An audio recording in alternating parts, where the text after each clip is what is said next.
Saludos mi gente, bienvenidos a otro episodio de Radio Independencia, un podcast de política, derecho y todo lo que se nos ocurra desde el independentismo boricua.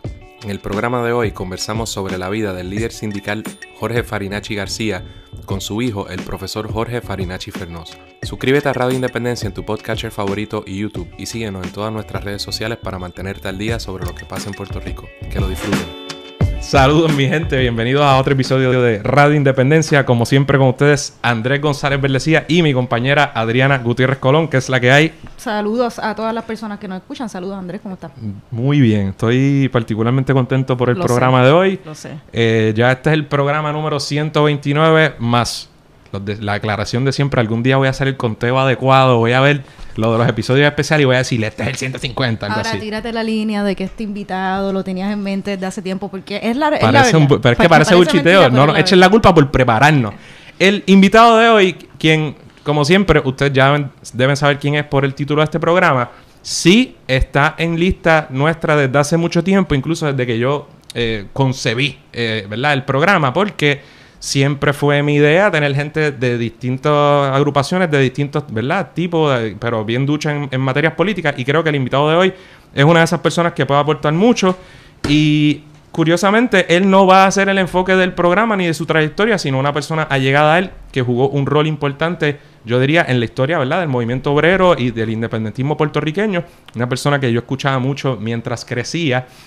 Y creo que era importante para el programa y para mí personalmente aprender un poquito más de esta figura de la que, ¿verdad? Francamente, hay muchas cosas que no conozco.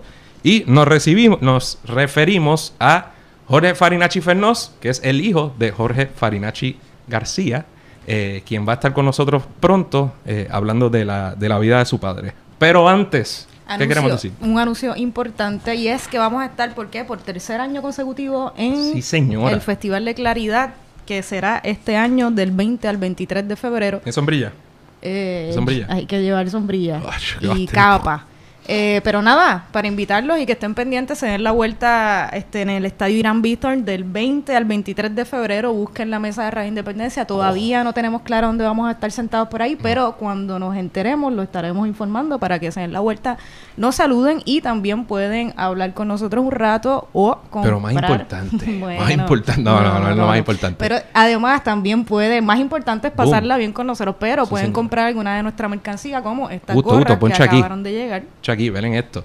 Vamos a estar vendiendo, no tenemos muchos chavos para inventario, pero se me ocurrió que tenemos un número limitado de gorras. Si ustedes quieren, ya les interesa y quieren una preventa, ¿verdad?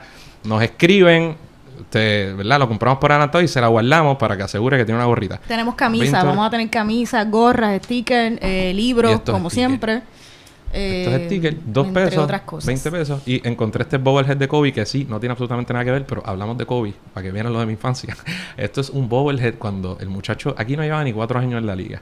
Y aunque yo era un Kobe hater, pero aún así puedo recognize, el invitado está moviendo su cabeza en disapproval, como dice el gringo. Pues, pero no sé, se me ocurrió que podíamos traer aunque es controversial, pero que podíamos traer este Kobe y dejarlo por aquí por el estudio. Pero nada, ese anuncio. ¿Algún otro anuncio que tengamos que hacer? No, ¿verdad? No, si se me ocurre otro o nos acordamos de otro, pues lo digamos. Levemente vinculado con ese de claridad y la venta de mercancía es que alguna gente, ¿verdad? Bien se pumpió con lo de la ropa que adelantamos por internet y dijeron, pongan taza. O alguna gente me pregunta, mira, yo quiero la camisa verde de la foto. Eso está en la tiendita de Radio Independencia, en radioindependencia.net. En la ventana de la tiendita usted entra y la puede pedir ahí, le llega directo a su casa. Es un poquito más caro todo, porque nosotros, ¿verdad? No hacemos eso es automático y recibimos apenas una porción muy pequeña. Esto que lo mandamos a hacer acá, pues lo podemos vender a un precio más módico, pero ya saben que todo eso también está ahí. Y acuérdense que si les interesa nos pueden escribir de antemano en las redes sociales y pedir lo que quieran del material que vamos a tener ahí. Ok, pues nítido. Damas y caballeros, vamos a presentar al invitado. El invitado de hoy, otra persona con la que yo estudié durante mis años universitarios. Una de las personas, yo diría uno de los estudiantes más destacados de su generación, sin mucho problema. Lo diría, tiene un bachillerato y una maestría en Historia de la Universidad de Puerto Rico. tiene un Juris Doctor de la UPR, donde coincidimos un tiempito, aunque él es mucho más viejo que yo, y coincidimos ahí por lo menos un año o dos, ya ni me acuerdo, como 2 años creo. Tiene lo que es el equivalente a una maestría en Derecho, un LLM de la Universidad de Harvard, y también tiene siempre, ahorita lo hablamos, peleo con este término, el SJD, que viene siendo un doctorado en Derecho. Podemos hablar de lo que representa, pero digamos que puede ser doctor por encima del doctorado en Derecho de la Universidad de Georgetown, el Georgetown University Law Center. Fue presidente del Consejo de Estudiantes de la Universidad de Puerto Rico, yo creo que en Las Guácaras, para mí que yo era prepa. Posteriormente fue síndico estudiantil, lo recuerdo cuando yo estuve en Derecho, en aquel entonces que hubo como 4 síndicos a la misma vez estudiando en Derecho, los últimos 4 consecutivos. También fue oficial jurídico con la jueza Liana Fiolmata. Coincidimos allí. Corrió como asambleísta municipal por el Partido del Pueblo Trabajador y fue uno de sus fundadores, creo yo, que me corrija luego si no es correcto. Actualmente es abogado laboral y es catedrático auxiliar en la Facultad de Derecho de la Universidad Interamericana de Puerto Rico. Y para efectos de este programa es hijo de Jorge Farinacci García, la persona de quien vamos a estar hablando un poco. Así que, Jorge Farinacci Fernó, muchas gracias por estar con nosotros. Claro que Tito. sí, saludos a ambos. Saludos, Jorge. Oye, ¿Viste? qué presentación, contra. Ahí está. Dijiste que era mucho más viejo que tú. Es mucho más viejo que yo. Y no te iba a creer por el físico, pero... Gracias, sí iba a decir, pero... pero esta preparación... Es que sí, cuando yo estaba en séptimo ya él tenía la maestría, yo creo. Tito. Entonces, ¿ustedes se conocen de bachillerato? Yo sabía que era bachillerato, pero en Derecho. ¿En Derecho? Sí. Bueno. Y llevamos teniendo las mismas discusiones y debates. Yo creo que hasta con las mismas contestaciones y contracontestaciones desde el momento. Nadie se ha movido una pulgada. Nadie se ha movido. Y quizás han mermado porque desde que trabajamos juntos en el Supremo, ¿verdad? No nos vemos tanto. Y han mermado, pero me gusta porque como hemos dicho aquí 1 millón de veces en este programa, hay gente con la que se puede diferir. Y Tito, pues, si difiere te lo dice. Y si no está de acuerdo, pues te lo dice en la cara. Y con eso no hay ningún problema. Pero sí, muy curioso. Entonces, hay temas para hablar, hay muchos temas para hablar con Tito, los dejaremos para el final, pero nos queremos concentrar y quiero que sepa, adelanto algo. Zumba. Tengo la impresión de que lo que voy a discutir del viejo, el viejo estaría en el punto medio entre tú y yo. En muchos de esos temas. Que tengo muchas historias. Pues vamos a entrar, porque sí, entonces uno escucha esta historia de su viejo. ¿Por qué este programa, gente? Porque... Como dije, cuando uno va creciendo, lo hemos dicho aquí muchas veces, hay figuras que suenan. Más allá de la política bien tradicional que reconoce la mayor parte del país, ¿verdad? Y de la cuestión del estatus y los partidos más conocidos. Siempre ha habido figuras de las que hemos estado hablando aquí, ya sea, qué sé yo, gente como Antonia Martínez, gente como, ¿verdad? Muchos otros líderes y líderes sindicales. Y Jorge Farinacci era uno que se escuchaba mucho. Cuando yo era chamaquito se escuchaba mucho Jorge Farinacci. Así que vamos a comenzar, Tito. ¿Qué tenemos por aquí? Bueno. Zumbamos, ok. Mientras estuvimos preparándonos para este programa e investigando, leyendo sobre la figura de Jorge Farinacci García, leímos, ¿verdad? O al menos yo leí, que durante sus años universitarios ya Jorge Farinacci estaba bien activo en diferentes organizaciones de izquierda o estudiantiles en la UPR. Me pregunto... ¿Cierto o me equivoco? En la FUPI, por ejemplo. Fíjate, es que es curioso. Yo lo que primero, en términos organizativos, yo sé que en bachillerato él participó de una organización pequeña, estudiantil, ¿verdad? Como parte de sus primeros pasos, pero cuando estaba en la escuela de Derecho estuvo activo en la Federación Universitaria Pro Independencia. Pero recuerda que también él estudió bachillerato 66 al 70 y Derecho 70-73.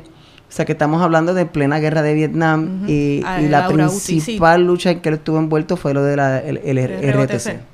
Ok, y ese activismo, ¿de dónde viene? O sea, viene de la familia... Su familia es de San Germán, ¿no? Es una pregunta bien interesante. Okay. O sea, él nace en San Germán. Su papá es de Villalba, su mamá es de San Germán, pero cuando uno se enamora, pues uno se mueve. Y pues mi abuelo se movió a San Germán. Papi era un orgulloso atlético. Era bien difícil ir a los juegos de baloncesto con él, porque él siempre le iba a San Germán. Sus padres eran populares. Sin embargo, su abuelo era un juez socialista en San Germán. Estamos hablando del Partido de Santiago Iglesia, viejo.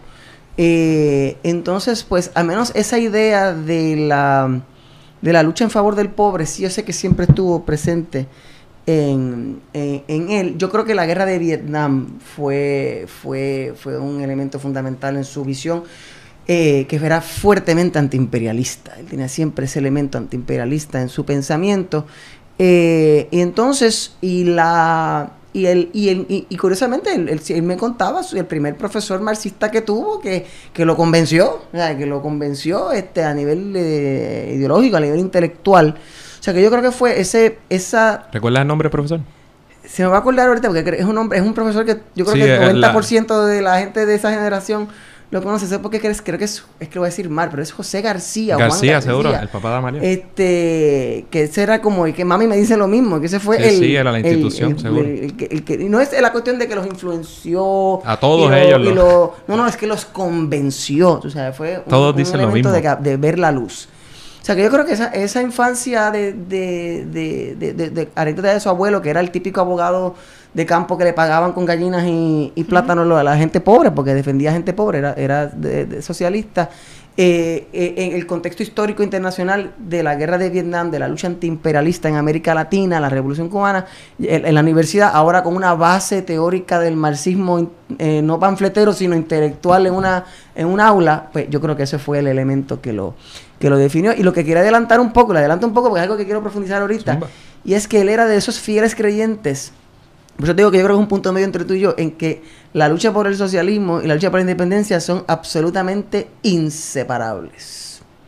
Que son inseparables. Yo creo que, entonces, esa fue esa doble influencia de la Revolución Cubana, esa doble influencia del marxismo, esa doble influencia de la idea de la segunda independencia, del antiimperialismo que unía esas dos visiones. Yo creo que eso fue formado definitivamente en sus años universitarios. Y en qué, Tito, yo quiero aprovechar esta oportunidad para hablar entonces de esas organizaciones en las que militó, para tratar de explicarlas un poco, en parte porque me interesa entenderlas mejor. Yo no la conozco muy bien, y por ejemplo, si quieres empezar con quizás algunas de las primeras en las que estuvo, porque rápido encontramos información de el Partido Revolucionario de los Trabajadores Puertorriqueños. Pero ya eso fue en el 76. Pero por eso voy. ¿Hay algunas, antes de esas, que quieras destacar? Y como hay un elemento, ¿verdad? Vamos a llegar a elementos, digamos, algo quisquillosos de la vida de tu viejo y que son importantísimos. Y a mí me encantaría entrar en ellos, si tú, ¿verdad? Si se puede. Okay, yo voy a actividades extracurriculares, por supuesto. ¿Cómo voy a acercar este tema? Debo decir dos caveats. Primero, que una regla en mi casa era que hay cosas que no se preguntan. Y segundo, pero se saben. Y segundo, hay otro que dijo eso, lo que se ve no se pregunta, que fue con Gabriel. Cuando a papi lo arrestaron, le preguntaron si él era machetero y él dice, yo no soy machetero. Y si fuese machetero diría, yo no soy machetero. O sea que yo te voy a decir de lo que yo he escuchado. Y lo voy a dejar como Vox Populi, ¿ok? Como dicen por ahí. Pero es que yo creo que también quiero hacer un paralelo. La historia de la militancia política de mi papá calca la historia del independentismo y de la izquierda en Puerto Rico, ¿ok? O sea, tú tienes que entender el impacto fuerte que tuvo la Revolución Cubana en la nueva lucha por la independencia de Puerto Rico, en todos los sectores del independentismo, sobre todo los sectores jóvenes. Y tienes que mezclar esto con el concepto de que había una fuerte represión. Si tengo aquí incluso apuntado, eventualmente llegaremos a lo que fue la lucha armada en Puerto Rico, que tenía tres componentes principales: el componente de la autodefensa, el componente de la propaganda armada y la idea de la posibilidad de la toma de revolucionarias del poder. Pero lo que empezó todo esto fue la primera, la idea de que el independentismo estaba bajo asedio, estaba físicamente atacado. Y habían dos opciones: desaparecer o resistir. Y resistir conllevaba resistir físicamente. O sea que eso era lo que estaba ocurriendo en Puerto Rico, sobre todo en la década del 60. Entonces tú habías tenido el intento de insurrección el Partido Nacionalista veía su teoría político-militar de una perspectiva de insurrección. Por eso, Jayuya, la insurrección, ¿verdad? Un ejército que se levanta y toma el poder físicamente y declara la república. Eso, pues, ocurre lo que ocurrió en el 50, la Revolución Cubana en el 59, te da la idea posiblemente la posibilidad del foco o la posibilidad del grupo clandestino. Ya empieza a empezarse un poquito a profundizar teóricamente cómo es que se va a organizar esa resistencia física. Y porque tú tenías a principios de los 60 mucho uso esporádico de la violencia. Tú puedes buscar los periódicos de la época y vas a encontrar que milagrosamente en el 65-66 los cañaverales de las grandes haciendas norteamericanas empezaban a prenderse en fuego. Eso fue acciones planeadas y organizadas. Pero era todavía un poquito espontáneo, era un poquito improvisado en términos político teóricos. De esa época, la primera organización revolucionaria que surge, los años son casi paralelos, unos años antes que la otra, pero surgen dos. Los Comandos Armados de Liberación, las CAL, los las CAL, y el Movimiento Independentista Revolucionario en Armas. Incluso cuando tú le escuchas la canción original la canción original de Noel Hernández de Guerrillero, Guerrillero, él antes decía mira y cal en mi borinquen. Después lo cambiaba a machetero en mi borinquen, pero era mira y cal en mi borinquen. Esos fueron los dos grupos que estuvieron activos en la década del 60. Mucho antes de las Fuerzas Armadas de Liberación Nacional. Sí, porque la FARC sobre todo es un fenómeno en Estados Unidos y de los 70. Claro, que es donde se vincula a Oscar y vas a ver vas a ver en un momento crítico en los 70 que todos los grupos surgen a la misma vez. Y eso no es casualidad, pero eso es los 70. Nítido. Vamos allá, que eso está cool. Esta cronología yo creo que es importante. En los 60, esos dos grupos, el MIRA es fundado principalmente por Filiberto Ojeda, Roberto Todd Pagán y Narciso Rabel. Habían sido personas que habían sido expulsadas del movimiento por independencia porque habían hecho un llamado a una resistencia física al plebiscito del 67, que la abstención no era suficiente, había que entorpecer el plebiscito. Entonces, el MIRA, como son gente que estaban desvinculadas a ninguna organización política, se concibió como una organización político-militar, era simultáneamente partido y ejército a la vez. Político-militar. Muy característico de lo que estaba sucediendo en otros países. Sí, ese es el 26 de julio. Piensa en un momento 26 de julio. Es simultáneamente el partido y el ejército. Los Comandos Armados de Liberación eran un poquito diferentes. Nuevamente, esto es reconstrucción, mezcla de como historiador, como hijo de y como alguien que ha interesado esto y la gente está dispuesta a hablarle un poquito más. Los Comandos Armados de Liberación se conocieron más porque ellos atacaban multinacionales norteamericanas a la 1 de la mañana, o sea, eran destrucción a la propiedad, porque la estrategia ahí era diferente. La estrategia ahí era convertirle la colonia cara a los americanos, sobre todo a los intereses capitalistas, de que la pérdida en mercancías y en infraestructura, porque era que si Woolworth o eran grandes compañías norteamericanas, que saliera cara. Pero no era una organización política, era una organización militar. Eran los Comandos Armados de Liberación, su trabajo era hacer acciones armadas, porque estaban de alguna manera u otra vinculadas al aparato político del MPI. Ok, y algo que no me quedó claro, los CAL y el MIRA, ¿eran independientes o eran absolutamente independientes? Claro, ¿Qué ocurre? Ocurre dos cosas a la vez. Yo estoy con un poquito de especulación de mi parte, pero pues la historiografía no es exacta. En parte yo los culpo a ellos porque toda esa generación yo les rogué que empezaran a escribir. Papi cuando fue preso, hablamos de eso ahorita, él dijo, yo voy a escribir la historia de los macheteros. Escribí una página. Y le escribí, ¿por qué yo? Porque todavía la estamos haciendo. Tú sabes, pues. Sí, se dan cuenta que son mortales. Pablo García Rodríguez es el profe, ¿verdad? Casi seguro. Sí, ese es, confía tiene que ser. Tiene que ser, perdóname. Aunque vea también. Bueno, sí, creo que es Pablo García. Hubo un momento en que pasan dos cosas simultáneamente, es bien interesante. Primero, el MIRA hace un operativo simultáneo en Puerto Rico de la toma de varias instalaciones, incluyendo Radio 1. Toman la radio físicamente. El operativo no va muy bien. Y arrestan a mucha gente. Entonces, ese grupo se quedó sin sus principales combatientes, pero el liderato logra evadir la represión. En el caso del Comando Armado de Liberación, en algún momento se da una orden política del MPI, ya cambiándose a PCP, de que la lucha armada ya no es viable. Y hay un sector de los CAL que resiste esa orden. Entre ellos... Pues sí, pudiera haber gente, sí. El viejo. Que ven que eso es un error. Que todavía y nuevamente estamos hablando de simultáneamente la idea de que la represión sigue fuerte. Este es el momento de Ángel Rodríguez Cristóbal. Este es el momento. Porque tu hijo nunca fue PCPero, o sea, al menos, ¿verdad? O sí. Yo entiendo que él como no se le vincula a la cosa grande del PCP. Era el brazo juvenil del MPI. Sin duda. Y él fue fupista. Cuando el MPI se funda en el 59. 60, sí. 59, yo creo, sí. 59. O sea, que él estaba vinculado, pero como él era del aparato no público, pues no lo ibas a ver mucho por ahí. Pero él rompe con esa visión de la... que también fue una ruptura generacional. La gente joven quería seguir la lucha. Entonces, ¿qué pasa ahí? El Mira y el CAL se encuentran. Incluso pasaba mucho. Me encantan los chistes que me dicen que yo soy del Mira, tú eres del CAL. Yo no sé que tú eres del CAL, tú no sabes que yo soy del Mira. Yo te estoy reclutando. Le informo a la gente, ay María, tengo a Adriana, la tengo reclutada. Y Adriana le informa allá, chacho, tengo a Jorge acá. Al otro lado. Sí, sí. Y se dieron cuenta de que estaban reclutándose para el mismo grupo. Y hubo un espacio de encuentro en el 75. Posiblemente, y esto me dice todo el mundo, que era el grupo más grande en la historia clandestina en Puerto Rico y nunca tuvo nombre. Porque era todavía una exploración. Ahí estaba, creo que no sé el nombre, es que todos fallecieron. No, por eso, yo sé que... Correger estuvo envuelto. Filiberto estuvo envuelto. Y que Correger, como sabrán, o sea, que venías del Partido Nacionalista, pero por eso es que yo siempre digo que la lucha en Puerto Rico es bien complicada. ¿Verdad? El nacionalismo más, digamos, más ortodoxo del Partido Nacionalista viejo, luego es un comunista bona fide, ¿verdad? Sí, quiero que sepa, para que sepa, cuando Correger se va al Partido Nacionalista, él se va a una cosa que se llamaba Asociación Patriótica Unitaria, la APU.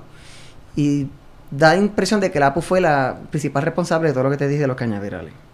Okay. Y de ahí surge la Liga Socialista Puertorriqueña. Que como tiene una línea maoísta, te acuerdas que en los 70 hay para escoger entre ismos, que si Albania, que si China. Todavía los hay, pero en ese momento eran como más concretos, pero entonces, y el maoísmo era el espacio que encontró un sector nacionalista en Puerto Rico de reconciliarse con el marxismo. Fue muy interesante, las discusiones son bien interesantes. Pero nada, la idea era que en ese momento todo el mundo, habían otros grupos que, nombres no vienen al caso, intentan una fusión. Incluso el chiste la historiografía, le llamaban la orga, la organización. Y ahí estaba, me dicen que eran cientos. Pero estamos hablando de los 70, la pureza ideológica es fundamental, o sea que es partido marxista-leninista o leninista-marxista. Va a ser un partido abierto y el ejército clandestino. Va a ser el ejército clandestino y el partido clandestino. Va a ser un partido, va a ser meramente... Entonces, de momento, tú en el 76, eso se parte en 1000 pedazos. Y no es casualidad que en esa época tú empiezas a ver que milagrosamente empiezan a salir grupos.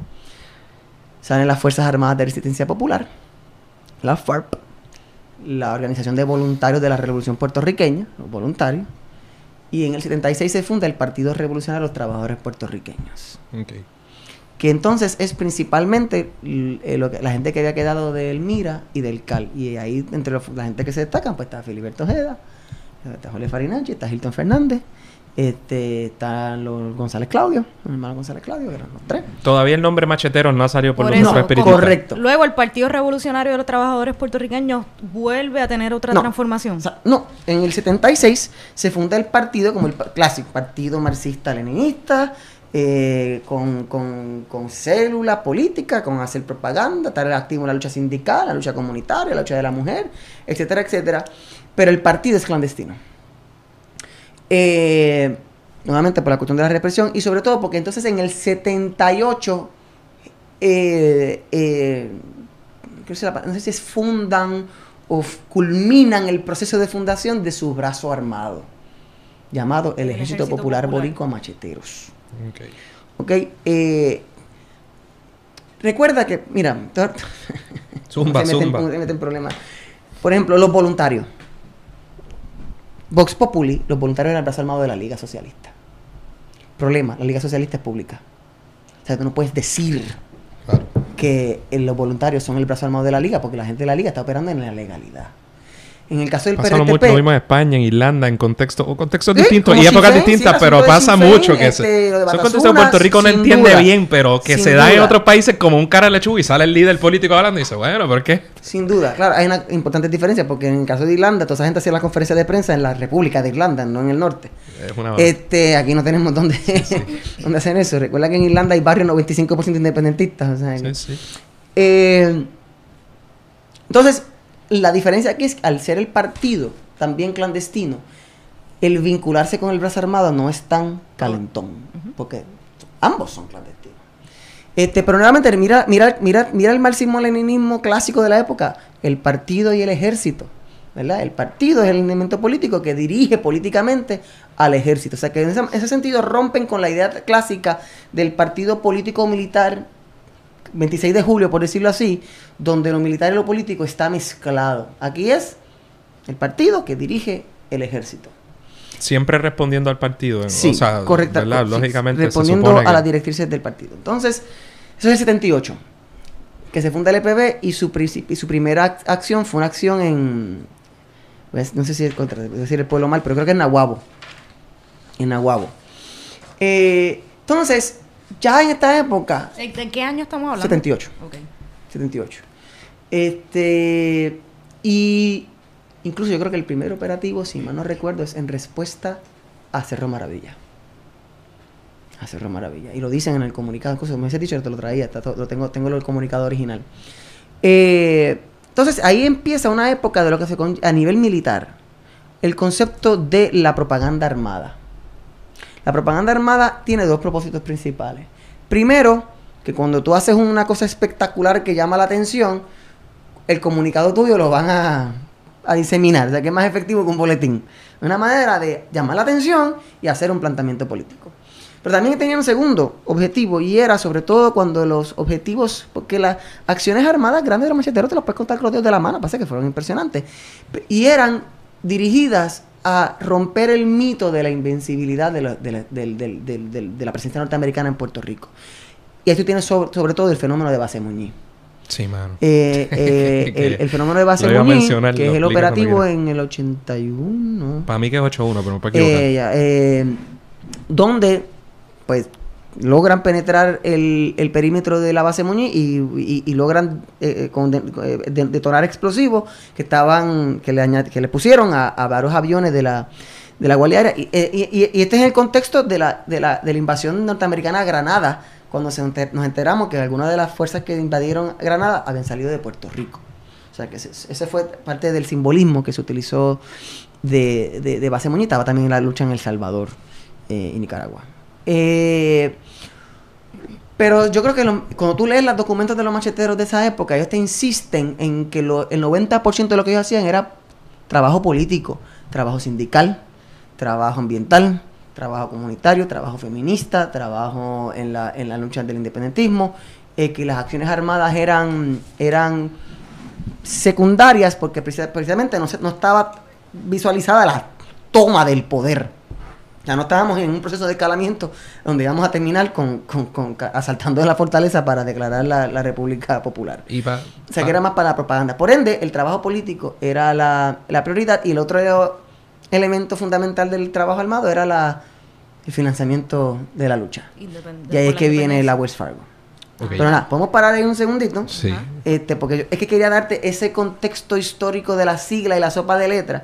Porque también, pues, ¿dónde estaba la mentalidad de la gente que estaba en esa época luchando? Sobre todo porque en el caso del viejo, nuevamente, papi era abogado sindical, estaba bien vinculado al movimiento obrero, y estaba la idea de que, por un lado, había que politizar y radicalizar al movimiento obrero, porque era la clase social que iba a dirigir la lucha por la independencia en Puerto Rico. La lucha de independencia no iba a ser dirigida por un grupito selecto de intelectuales o de combatientes, sino que tenía que ser una lucha popular, y que la clase social, que tenía mayores contradicciones con el imperialismo norteamericano y el sistema, era en ese momento la clase obrera.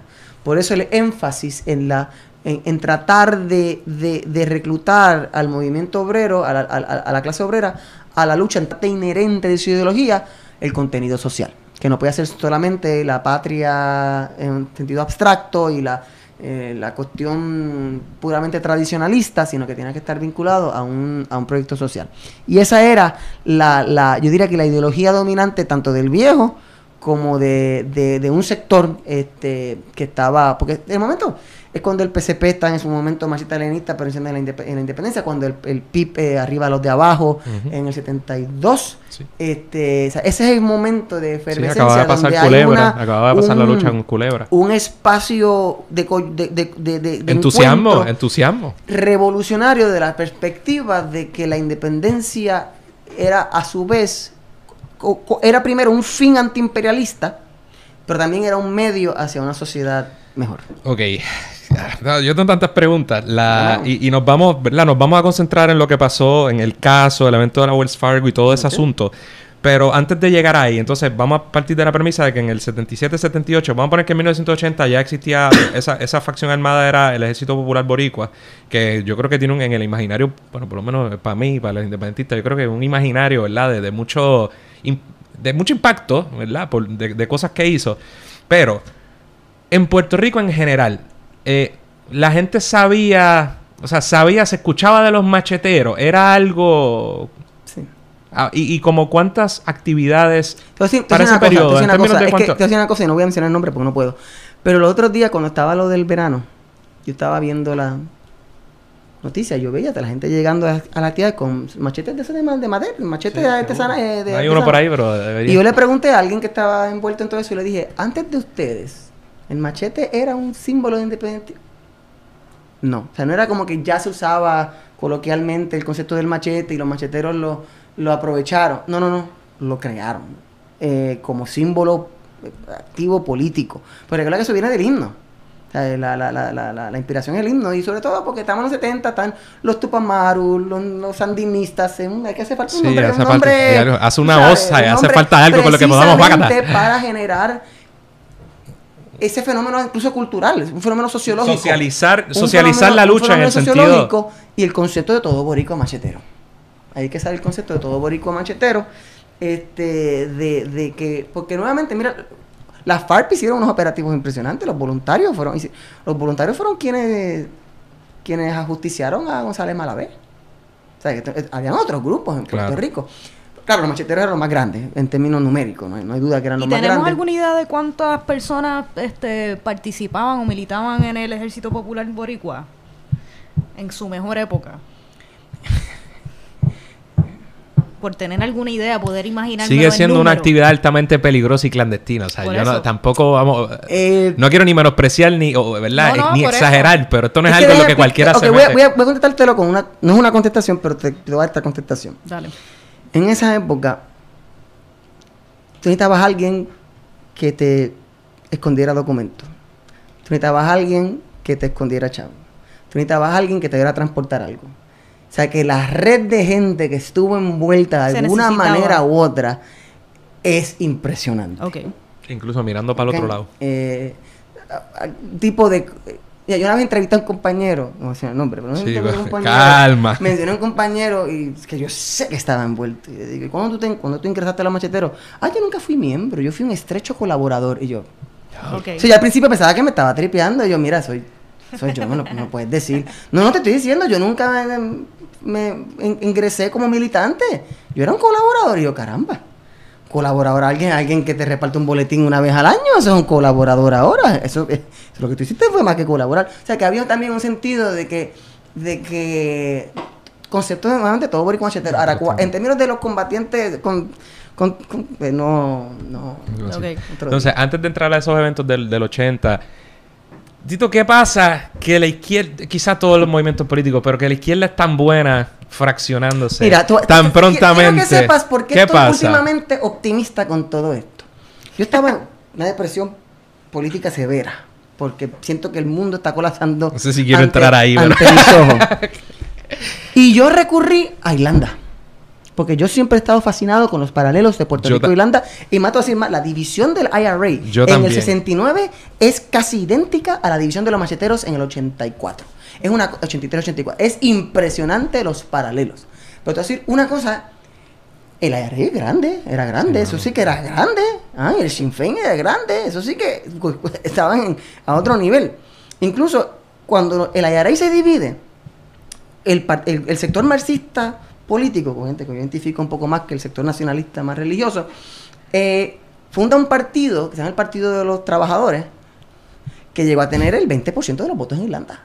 Colapsó después. Y yo contra ellos colapsaron. Y cuando leí un libro, me mandan a pedir un libro, se llama The Lost Revolution, excelente libro, como 600 páginas. El primer capítulo me dio tranquilidad. Y te voy a contestar la pregunta con esta anécdota. El chiste común en la izquierda irlandesa, ¿sabes cuál es?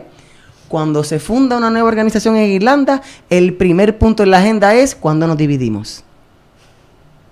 O sea, que al menos eso me da paz de saber que no es un fenómeno exclusivamente puertorriqueño. Y como me contestó, ¿Okay? sí. No, el primer tema. Ok, jóvenes, hemos fundado... ¿Cuándo? Lo hemos hablado 20 veces. Y a mí Rubén Berrío me dijo algo que... Y se lo pregunté, le hice la misma pregunta y me dijo, mira, sí, es verdad, XYZ, ha pasado esto, ha pasado lo otro. Nadie está diciendo, ¿verdad? Qué bueno que nos separamos o es inevitable. Pero dice, bueno, aquí los líderes no se matan entre sí. Por aquello de poner contexto. Allá se limpiaban. O sea, estas divisiones que está diciendo Tito y chacho, te costaban probablemente la cabeza, claro.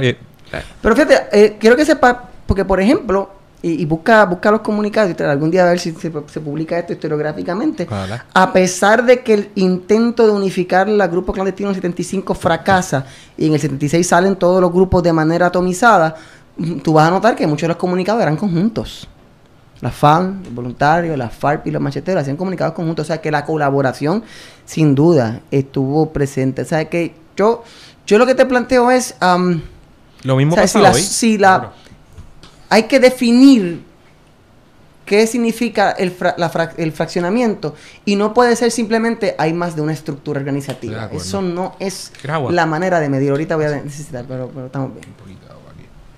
Estoy de acuerdo. Todavía en los grupos independentistas que hay, ¿verdad? Fuera de la lucha armada y todo ese asunto, que la gente, ¡ay! ¿Por qué están divididos esto o lo otro? Yo tengo mis issues también con cuestionar. A veces la gente sigue pensando que hay 80,000 organizaciones distintas que mueven, ¿verdad? Ejércitos invisibles. Pero bueno, aparte de todo eso... Es otro tema que tenemos que volver a hablar. Hace tiempo que no hablamos de lo que es la crisis organizativa del independentismo en Puerto Rico ahora mismo. O sea, la sopa de letras ha disminuido considerablemente y no para bien. Y no porque... es un momento de grandes retos ahora mismo. Es un momento de grandes retos por mil cosas. Aquí es que tenemos temas para discutir. Vamos a entrar quizá a lo que más yo lo conozco y recuerdo y, ¿verdad?, lo que quisiera discutir contigo. Hemos ya mencionado el incidente de la Wells Fargo. Para nada, a manera de introducción, ¿verdad? Hubo una acción de este grupo político que, ¿verdad?, que... Bueno, explícanos. Básicamente fue el asalto de un camión blindado, de un robo. Fue un centro. Fue un centro. De la Wells Fargo. Un depósito. Okay. Sí, no. ¿Dónde?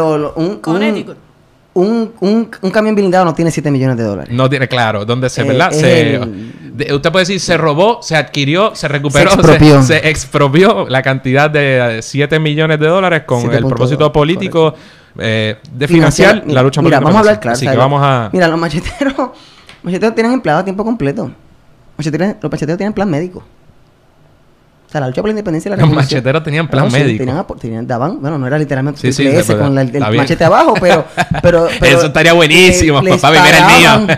Les pagaban, porque es que era 24 horas. Claro. O sea, la gente no se da cuenta que ser revolucionario es difícil, porque si tú tienes que trabajar por 8 horas, tener con tu familia y en tu tiempo libre para esquinar y trabajar y organizar. No. Si tú vas a hacer la revolución, tú necesitas gente que esté en esto 24 horas. Pero tampoco puedes exigir que la gente se inmole, ¿verdad? Tienen que comer y tienen hijos, tienen que ir a la escuela. O sea, que se estaba financiando un proceso revolucionario que conlleva dinero y conllevaba también, se aportaban a causas benéficas, se apoyaban luchas sindicales, luchas comunitarias, tú sabes, había que hacer una actividad y había que alquilar sonido, pero de momento alguien milagrosamente tenía $1,000 para ayudar. O sea, era para financiar lucha. Precisamente, cuando eventualmente, y me estoy adelantando de la película, pero no vamos a perdernos, porque los macheteros se dividen, el sector que llega a un acuerdo con la Fiscalía Federal, el acuerdo de declaración de culpabilidad dice que ni un centavo del dinero que fue hurtado se utilizó para beneficio personal. Que eso fue exclusivamente utilizado para la lucha por la independencia de Puerto Rico. Punto. O sea que eso es fundamental. Por eso es que incluso en la prisión, yo me acuerdo, papi preso, decía que la gente en la prisión, a ellos los trataban diferente. Había un... respeto. Sí, y no eran solamente a ellos, a los que habían sido Black Panthers. O sea, había ¿sabes? Usted está aquí sacrificando. Que es lo que yo he escuchado en general, ¿verdad? De los prisioneros políticos. Y pero de los hechos. Fue en Hartford, Connecticut, ¿cómo tú tienes claro los hechos? ¿Sabes? ¿Cuántos fueron o de lo que has leído? Bueno, eso es público, ¿no? Bueno, yo sé que la persona que el FBI señala es Víctor Gerena, que era un puertorriqueño, no sé si nació en Puerto Rico o nació en Connecticut, de verdad que desconozco, pero era de familia o sea, que Hartford tiene una gran comunidad boricua. entiendo, ¿verdad? Que ahí, nuevamente, cosas que mejor no preguntar. Pero que él era guardia de seguridad en la Wells Fargo. Él era guardia de seguridad en la Wells Fargo, fue reclutado y pues hicieron el operativo. El punto es que sí, se lograron extraer los 7.2 millones. Sí, dejé 2 afuera. Cuando es 7.2 son 200,000 pesos. En 83, 84. Y ahora también. Pero coincide con la división. Con una división que hay en los macheteros, que entiendo. Porque, ¿qué pasa? Y tal vez, nuevamente aquí, mi sombrero de historiador va a estar inevitablemente parcializado, porque obviamente mi principal fuente era gente cercana a mi papá. Pero hay una división, primero porque se pensó que el trabajo militar estaba ignorando el trabajo político. Entonces tú notas en los comunicados de prensa del 83 que de ahora en adelante las acciones armadas las está reclamando el PRTP Macheteros. Se dejó de usar la sigla EPB. O sea que antes era PRTP, partido político, EPB, el ejército, EPB Macheteros, el ejército. Ejército Popular Boricua, exacto, machetero. Y tú ves en el 83 que creo que hubo un congreso que cancela las siglas. De manera en que las acciones armadas en adelante va a ser como que siguen siendo las células armadas, pero es el PRTP rayita Macheteros. Al año se da una división. Un sector principalmente identificado con Filiberto Ojeda, un sector principalmente identificado con papi. Fue como todo divorcio, fue tenso, pero parece que hubo división de bienes y todo. O sea, nuevamente hubo tensión. Y por eso que tú en el 80, cuando arrestan, el arresto de los macheteros fue el 30 de agosto de 1985. Tenía 3 años, no me acuerdo. Pero fue en el 85 y ya estaban divididos para ese momento.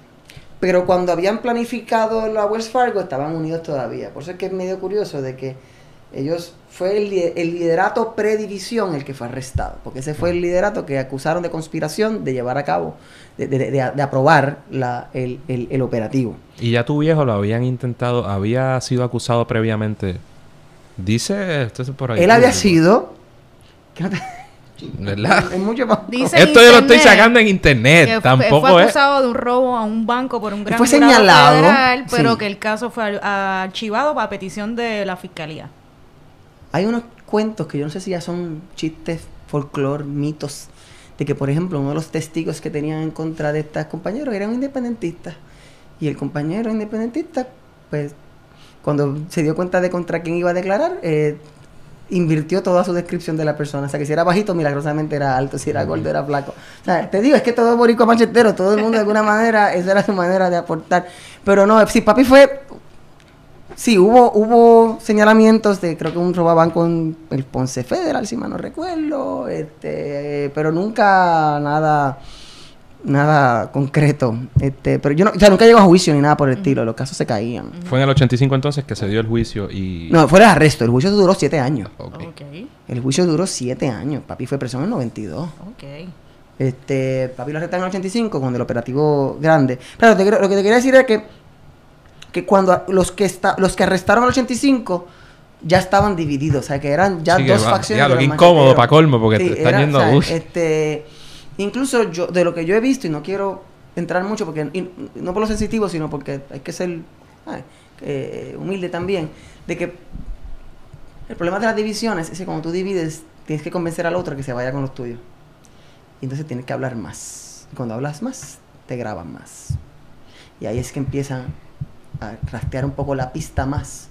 Y recuerda que también había habido unos incidentes. Recuerda que el año después de lo de la Wells Fargo hubo un grupo de personas identificadas con una de las facciones que se vistieron de Reyes Magos y fueron a la comunidad pobre de Hartford a repartir dinero, comida y regalos. Sí, eso es bueno que lo digamos. No, después te cuento cómo se conecta. Es una cosa impresionante, es de película. Vean el documental también de Freddy Marrero donde aparece todo eso. Sí. Aparecen igual que lo de la base Muñiz y muchas cosas. Pero el FBI los identificó. El FBI los identificó. Por más que estés vestido de Rey Mago. Bueno, mira. Un billete, cabrón, ahí. A los nenes. ¡Y a Puerto Rico libre! Pero bueno, el punto es que esa división facilitó el trabajo de investigación de los federales, ¿verdad? Porque normalmente cuando está dividido la cosa se pone más caótica, es como los divorcios, se cometen errores. Se da la arresto del 85, estuvieron varios meses presos, algunos... Papi, yo creo que fue el primero en salir en fianza. Creo que fue $1 millón. Ya lo, pero si el juicio duró 7 años, tu viejo no estaba libre bajo fianza. Perdona, acabas de decir que está... Sí, perdóname. Sí, es que él fue tenía el la pregunta primero en ya salir en fianza. Okay. Yo creo que él tuvo 8 meses, algo así, en sumariado. Finalmente sale... o sea, que yo conozco a mi papá bajo fianza. Pues yo me acuerdo, voy a cambiar el tema, paréntesis, cuando el plebiscito del el referéndum del 94 para la fianza... Yo tenía 12 años, pero yo estaba bien militante, porque si no hubiese sido por derecho a la fianza, yo no hubiese conocido a mi papá. Papi tuvo 7 años en fianza. ¿Okay? Yo me crío, porque yo tenía 3 años cuando los arresto, yo tenía 10 años cuando se fue preso. O sea, que yo conozco a mi papá entre los 3 y los 7, que a los 10, que cuando uno tiene conciencia, él estando bajo fianza. Incluso eso ayudó un poco psicológicamente, porque desde que yo era niño yo sabía que eventualmente mi papá iría preso por un tiempo. ¿Qué te decían? Porque aquí hablamos de todo, hablamos de cosas personales, para eso es el podcast. Mira, Ángel. ¿Cómo era eso? Dios mío, Andrés. Andrés, cuando uno es chamaquito en una familia independentista, todo es normal. Para un ejemplo, yo sabía que nuestros teléfonos estaban interceptados. Pues ok, el tuyo tampoco. Sí, tú no tienes su teléfono interceptado. Yo tengo un chiste que yo me tardé años en decir la frase Coca-Cola, porque yo estaba convencido que si decía Coca-Cola muy lento, los federales iban a alterar la grabación y insinuar que en mi casa había cocaína. Wow. O sea, que yo decía Coca-Cola. Mi manera de esquivar. Yo juraba que todo el mundo... Yo cuando desclasificaron las carpetas, yo encontré la mía, que es la ficha.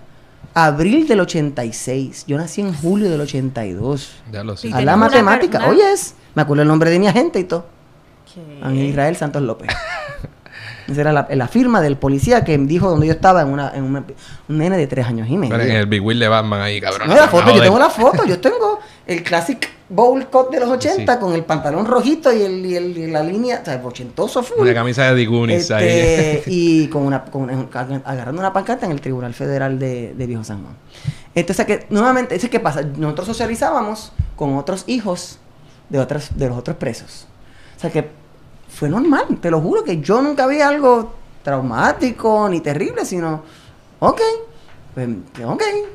eso es parte de la lucha, esos son los sacrificios que se tienen que tomar, esperemos que no sea mucho tiempo. A mí me dolió cuando mi papá se fue, tuvo 2 años y medio preso, no fue tanto.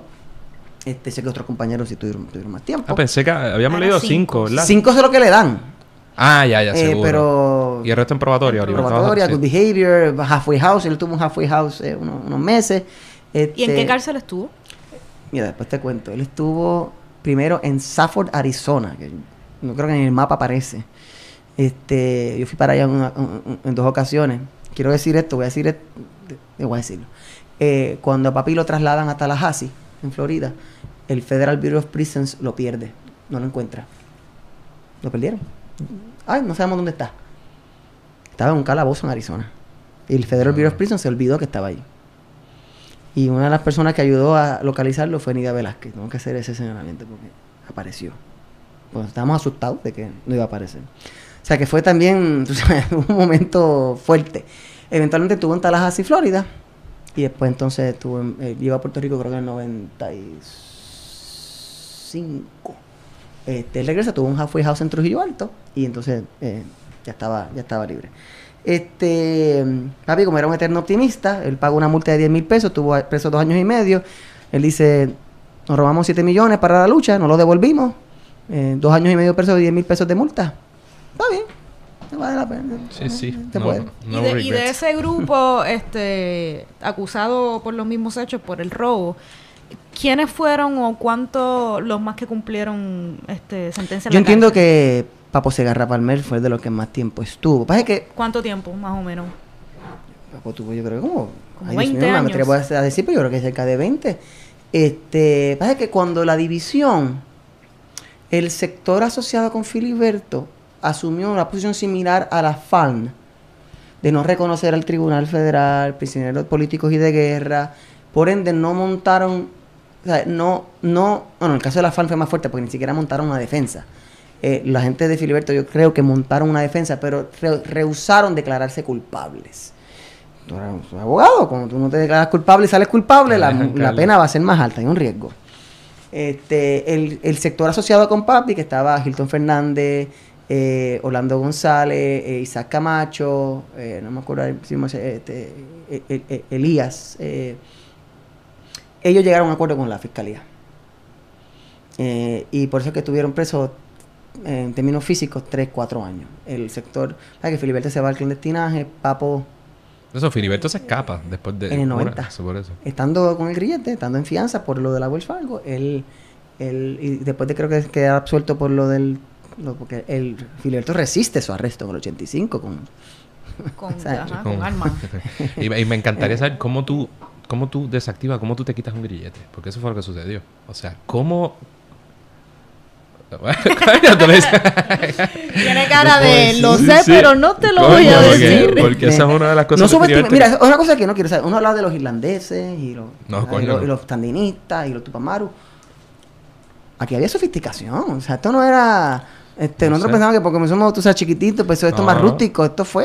O sea, yo sé, lo que por eso me gustaría... Es una parte del independentismo de la que me gustaría saber mucho, pero por razones obvias no puedes abrir demasiados libros y encontrar esa información detallada de los personajes que participaron. Pero quiero que sepas que la razón por la cual yo te hablo de estos temas, además de que porque Papi ya no está fuera de la jurisdicción de los federales, es porque, fíjate, había un sector de liderato político de los macheteros que tenía una visión de que si el FBI sabe todo esto, que lo sepa el pueblo de Puerto Rico. A mí me parece eso muy importante. Y la razón por la cual tal vez tú conoces el nombre, mira, tengo un compañero de liderato de los macheteros que es tan optimista que él había hasta positivo los arrestos del 85. ¿Sabes por qué? Porque ahora la gente iba a saber quiénes eran los macheteros, que le pudiesen ver las caras, que habían maestros, que habían obreros de fábrica, que habían abogados sindicales, que habían gente, que eran puertorriqueños y puertorriqueñas, tú sabes, de verdad, capaces de volar aviones en una base abstractas, y que se sepa que aquí hubo resistencia, que aquí hubo gente. Y entonces, pues Papi fue uno de esos, de que cuando vuelve de la cárcel, decide, ya que estoy quemado, pues entonces, pues vamos a hablar más. Entonces, ¿y qué hace ahí? ¿Dónde se integra? Cuando sale. Porque tengo el Frente Socialista. Sí, que el Frente Socialista era una organización sombrilla, era un frente, una sombrilla que incorporaba al PRTP, porque cuando los macheteros se dividen, parte del divorcio fue el nombre. Entonces, por eso es que uno es el PRTP Macheteros y el otro es el EPB Macheteros. El divorcio, ambos, o sea, vamos a la secuencia. PRTP pelado. Crean el EPB Machetero como su brazo armado. O sea, que es PRTP, EPB Macheteros. En un momento se cancela el EPB y el Macheteros se usa al lado del PRTP. Se da la división y pues... Filiberto, retoma. Retoma. Algunos habrían dicho que se arrogó. Retoma. Él era el... Coño, Filiberto no es... Filiberto, sí,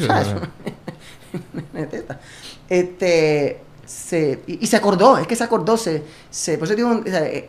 fue un divorcio formal donde se aceptó que ambos iban a usar el PRTP Macheteros, EPB Macheteros. O sea, no fue que uno se apropió no puede usar ese nombre, no sé.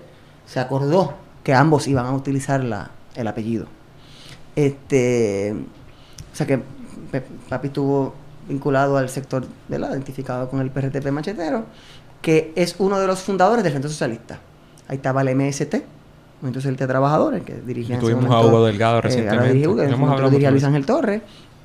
El taller de formación política, en ese momento lo dirige Rafael Bernabe. Eso eran, yo diría... Después hubo otros grupos que entraron y salieron. El Black Puppy tuvo un tiempo, la OSI tuvo un tiempo, pero las tres principales fuerzas del Frente Socialista era el PRTP, el MST y el taller de formación política, y Papi era pues el portador principal del Frente Socialista como delegado del PRTP. Bueno, pues yo creo que queremos hablar, ¿verdad? Yo creo que no nos debemos ir sin hablar de la práctica... Exacto, sí. Pero quiero terminar diciendo que si he hablado un poquito de más, he tratado de no hablar un poco de más, pero uno nunca sabe cuando está hablando un poquito de más, es que creo que sería trágico que la biología no perdona, la gente se muere. Claro. Que toda esa generación siga desapareciendo físicamente y después nadie se entere que eso ocurrió. Tú sabes que eso ocurrió y que hubo gente que hizo eso y que hubo un impacto.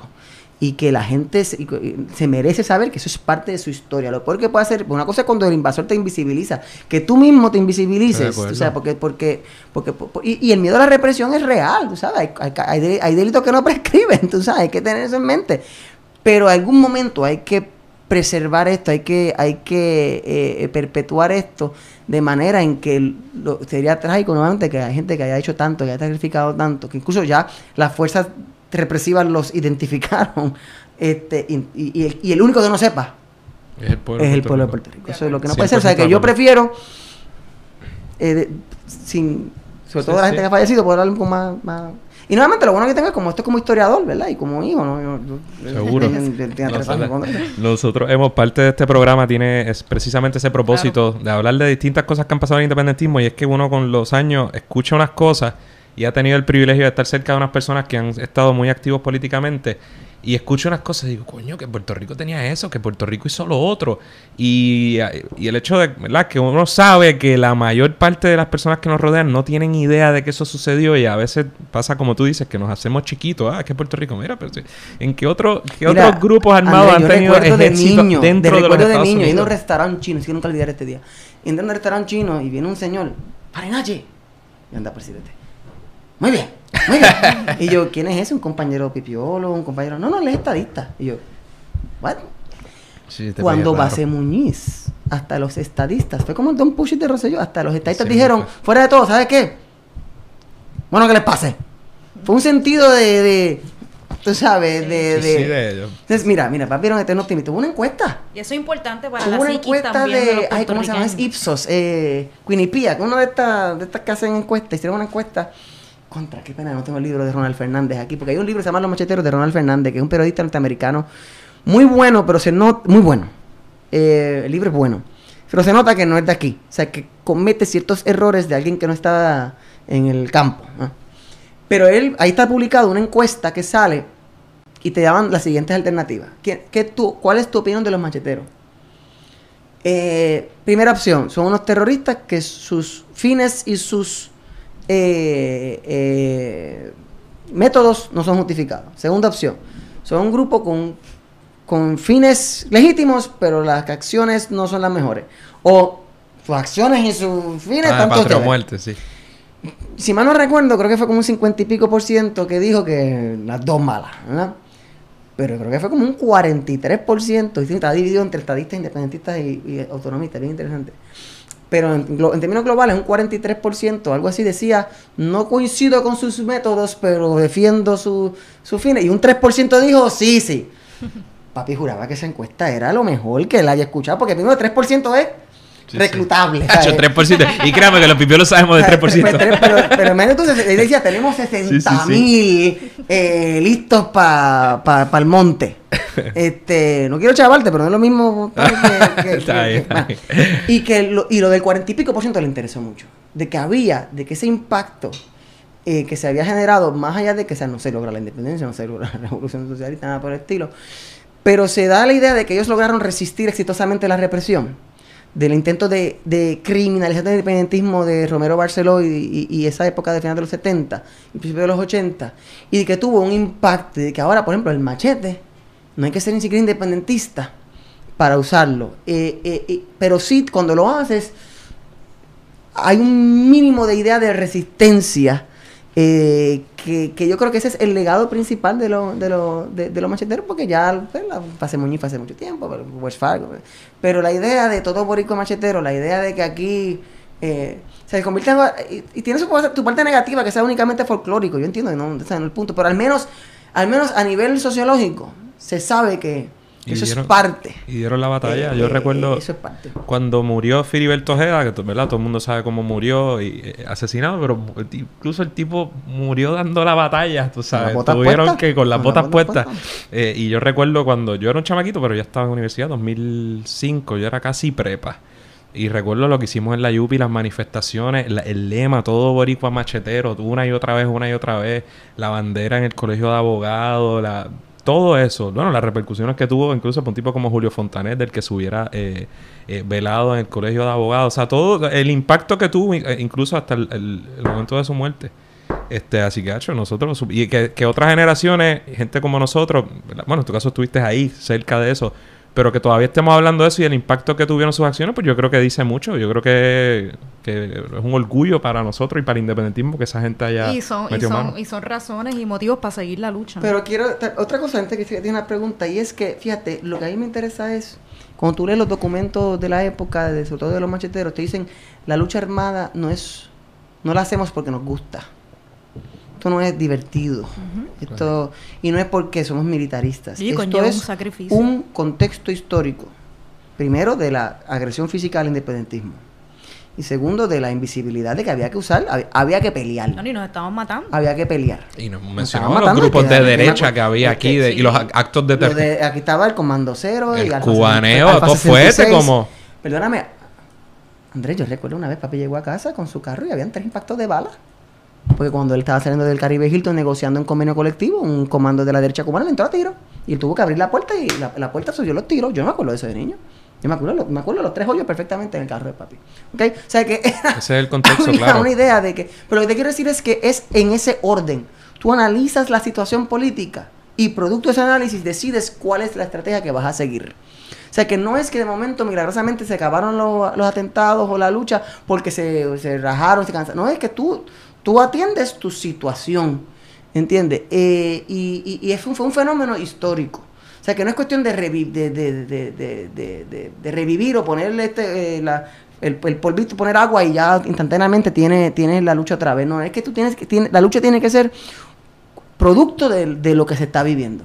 Seguro, material. Que ahora mismo, yo no sé si, por ejemplo, el elemento represivo está, pero ahora mismo, con la Junta de Control Fiscal y muchas cosas, tú estás notando que tú vas a empezar a identificar tus métodos de lucha según tu realidad histórica, la realidad internacional, la realidad nacional, etcétera. Pero que tengamos eso en mente, que también los macheteros fueron un fenómeno, fueron una necesidad de su época. De acuerdo. ¿Okay? Yo creo que, ¿verdad?, que nos gustaría, no sé, hablar o mencionar un poco de la práctica privada de la profesión de tu papá, porque además de tu papá estar bien activo en la militancia en diferentes organizaciones políticas, también lo hacía, ¿verdad?, a través de su profesión en el derecho. Yo no sé, te pregunto, tú eres abogado laboral también, no sé si de ahí sacas... Bueno, vamos por partes. Primero, papi fue conocedor de derecho, fue árbitro un tiempo en el negociado de conciliación y arbitraje, y después pasó a la práctica, donde él fue abogado de la Unión Tronquista por 3 décadas. Ese fue era también otros sindicatos, pero era principalmente la Unión de Tronquistas. Fíjate, cuando era niño yo detestaba el derecho laboral, lo detestaba, porque yo acompañaba a papi en las negociaciones colectivas, y era tan... antijurídico, era porque y después yo aprendí en mi práctica de que, ¿sabes? Yo quería las cosas bien formal, bien by the book. Dice, cuando yo estudié derecho, yo quería ser abogado de derecho de empleo en los tribunales. Boy, was I wrong.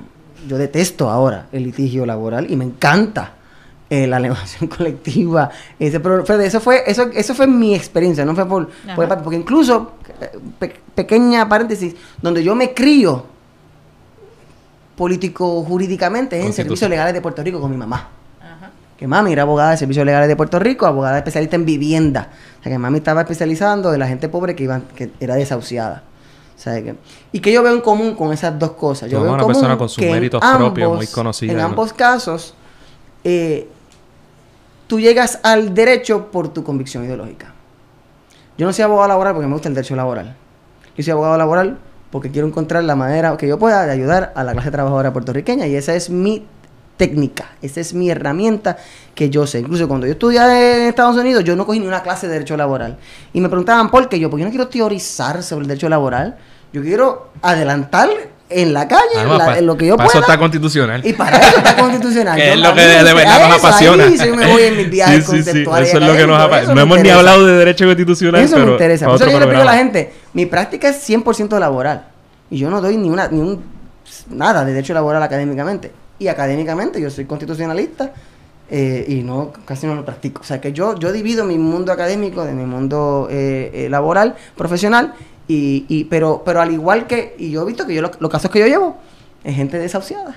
Que yo llevo esos casos gratis, yo nunca he cobrado por un desahucio, me parece terrible. O sea, y laboral. Pero lo hago por una convicción política. O sea, que papi que no era que era abogado de día y machetero de noche, es que era una persona que creía en la liberación de la clase trabajadora y lo hacía políticamente a través de su activismo y lo hacía a través de su profesión.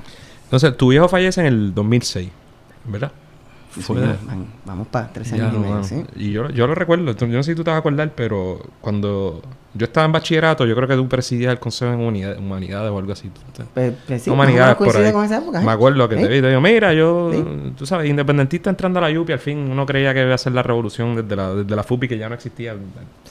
Y me acuerdo que te lo dije, como que coño, lamento mucho la pérdida de tu padre, porque cuando sucedió, era una noticia para la izquierda y para el país. O sea, la muerte de un líder sindical, una persona que había impactado mucho. Porque murió cáncer. Sí, fue un cáncer. Fue un cáncer bien agresivo, bien terrible. Él lo diagnosticaron en enero. Era un linfoma que estaba en ese momento en su riñón y en su corazón. Él logra exitosamente salir y se cura como para mayo. La recuperación es lenta, pero nos empieza a preocupar de por qué es lenta la preocupación. Es que nos enteramos que hubo metástasis al cerebro. Y una vez el linfoma llega allá arriba, el quimo no llega. Entonces ya era una cuestión de tiempo. Papi tenía 57 años. Oh, hermano, sobre todo. Tenía 57 años. Y eterno optimista. Él tenía su papá llegó a los 95, su abuelo llegó a los 98. Él estaba convencido de que llegaba a los 90 y pico. Pero tú me dijiste algo recientemente que... O sea, hoy tú tienes la edad... Hoy tú eres mayor que cuando tu hijo fue a la cárcel. ¿Es correcto? Algo así tú me habías dicho. Sí. Tengo la misma... más o menos por ahí. Él fue arrestado a los 36. No te quieres tirar al medio. Él fue arrestado a los 36. Sí. Fidel tomó el poder a los 33. Estamos atrás. Diablo, a los 33 estamos tengo atrás. yo. Yo tengo 37. Yo tengo 30. Bueno, pues tú puedes ir al yunque y crear el movimiento 23 de ese... Bueno, crearlo, recrearlo, como le quieras llamar. Bueno, Tito, vamos a seguir con unas preguntitas sobre, ¿verdad? De ti, rapidito. Ya llevamos un buen rato y sabemos que tienes compromiso. Pero gracias por estar un rato con nosotros hablando de tu viejo. ¿Verdad? Lo agradezco mucho. Hay muchísimo de qué hablar y seguiremos en el programa tratando de arrojar luz sobre muchos de estos eventos en la medida en que podamos y de traer gente que lo haya vivido, ¿verdad? Que lo haya vivido. Pero... Y gracias a tu viejo también por esas aportaciones, porque cada contribución que hacen estas personas que dedican su vida a la lucha social y a la lucha por la independencia influyen sobre generaciones venideras, y en mi caso fue así, y yo sé que como yo, muchas personas piensan lo mismo. Por eso tenemos que después lo hablamos y a ver si encontramos un punto en común, porque yo obviamente me he ido más por lo social que lo nacional. Tú te has ido un poquito más por lo nacional que lo social. Tal vez encontramos la manera, encontraremos. Yo no he peleado para eso. Lo podemos seguir debatiendo. Obviamente yo ni siquiera voy a agree to disagree con eso. Yo obviamente rechazo eso también, como si una cosa implicara haberles al otro. Lo rechazo. La invitación es a ver si trascendemos esa dicotomía. Ojalá. Yo llevo rato tratándola, pero ¿verdad? No la acepto. Pero está ahí. Por lo menos con Tito, ¿verdad? Lo hablamos y eso es todo lo que uno puede esperar, ventilar sus diferencias. No solo en público, que está cool, con las columnas, con los posts, con las peleas, sino mejor todavía en persona y con un respeto, porque yo soy apasionado, él también. Y se hace. De hecho, si la gente si hubiesen grabado los debates entre Saavedra tú y yo en los pasillos del Supremo, eso será oro. Y los teníamos, pero está cool porque pero se daban. Lo que a mí me saca por el techo y no lo he escondido nunca es las personas que no tienen, por un lado, no tienen ningún interés de tener estas conversaciones, que en ocasiones las tenemos con diferencias. Yo creo que hay mucha hipocresía. Andrés, es un buen punto porque ahora mismo yo creo que por una mezcla de sectarismo siempre ha estado, pero también hay un elemento de dogmatismo o también de falta de formación, donde no se debaten las cosas, no se discuten las cosas, o se profundizan las cosas, se pelean las cosas. Entonces llega un punto en que no vale la pena. Y yo hace tiempo que no entro en un debate, y no un debate por debatir, en una discusión, tú sabes, a ver dónde estamos parados, por miedo a que termine en un choque. Y yo no sé por qué le tenemos miedo y no es debatir para forzar un resultado, para forzar un consenso, no. A veces ayuda, así que uno crece, así que uno se desarrolla. 100% de acuerdo. La cosa, cuando uno está mucho en política, como estás tú, ¿verdad? Hay muchas personas que conocemos. El problema es que hay personas que... yo creo que falta esa voluntad que tú describes. Y a veces se la escribe, por ejemplo, yo soy pipiola, así que hablo del PRI, ¿verdad? Y se puede escribir esa falta de voluntad o pelea. Pero yo he vivido también continuamente la falta de voluntad de acercarse o de tener estos debates. Y cuando cada cual, en un punto, podemos debatir y tratar de llegar a un entendido generalizado. En ocasiones, pues mira, ya se han debatido tantas cosas que sencillamente a lo mejor no vamos a poder llegar a un entendido. Y pues... ¿verdad? Cada cual pues debe adelantar su insistir, político. Porque uno que no tiene que estar necesariamente diseñado para llegar a un entendido. Okay. Segundo, el problema que eso puede generar es que dejamos de hablar y yo me quedo pensando, yo sé que Andrés cree esto. Porque hace 5 años lo hablamos una vez y él cree eso, pues ya yo no tengo que hablar contigo porque ya yo sé lo que tú piensas. No, estoy de acuerdo. Yo quiero saber lo que Andrés piensa. Yo le pregunto, oye Andrés, ¿tú estás de acuerdo con esto también? Sí, bueno, ya lo sé, seguimos hablando. Estoy de acuerdo. Y no quiero aparentar que no, al revés. O sea, lo suscribo 100%. Solo quiero estipular que también hay, luego de no con prejuicios, pero luego de análisis, ¿verdad? Hay personas que sencillamente tenemos visiones distintas políticas y que en ocasiones tampoco podemos caer aquellos que, por ejemplo, ¿verdad? Si estamos militando en un partido político, por ejemplo, vamos a una elección, pues yo no puedo seguir peleando, no voy a usar tu caso, pero ¿verdad? Digamos con el melonismo ortodoxo sobre cientos puntos. En alguna gente yo tengo que decir, bueno, yo puedo tratar de salvar a ciertas cosas. En otras, eres mi adversario político, no mi enemigo, pero sencillamente no puedo perder mi energía defendiéndome de críticas que yo no considero legítimas. O sea que yo creo que es ese juego y por eso nosotros hemos tratado aquí de tener unos debates con gente y de traer gente que creemos que aporta, aunque tengamos unas diferencias, de otra gente que a mí no me interesa traer aquí. Cuando yo fui candidato del PPT, yo no sentí ninguna hostilidad por parte de los compañeros del Partido Independentista. Yo no la expresé para nada, no la tenía. O sea, y parece que teníamos agendas políticas distintas. Objetivos político-electorales diferentes, ¿verdad? Yo creo yo rechazo las elecciones plebiscitarias. Yo tengo esa visión, la hemos debatido. Yo se lo he dicho a Adriana tantas veces. Yo rechazo el concepto. Hoy mismo te dejas este programa. Nosotros nos preparamos mucho. Plebiscitaria, yo, por ejemplo, en todos los plebiscitos yo he votado por la independencia. Es la X más fácil que yo hago. Incluso yo quisiera, a mí me encantaría que todo fuese así, que yo tengo mi plebiscito aquí para votar por la independencia y mis elecciones acá para votar por la izquierda, aunque sea apoyar a Bernie Sanders. Pero ese es por eso mismo, es que yo creo que no hay por qué convertir esa diferencia, entonces somos contrincantes. Yo creo que la palabra que más a veces porque yo decía, el melonismo es más... Es por eso. Es más porque pero, ahí hay un elemento contraproducente, ¿verdad? Y podemos estar de acuerdo incluso con eso. Yo puedo estar de acuerdo en todo...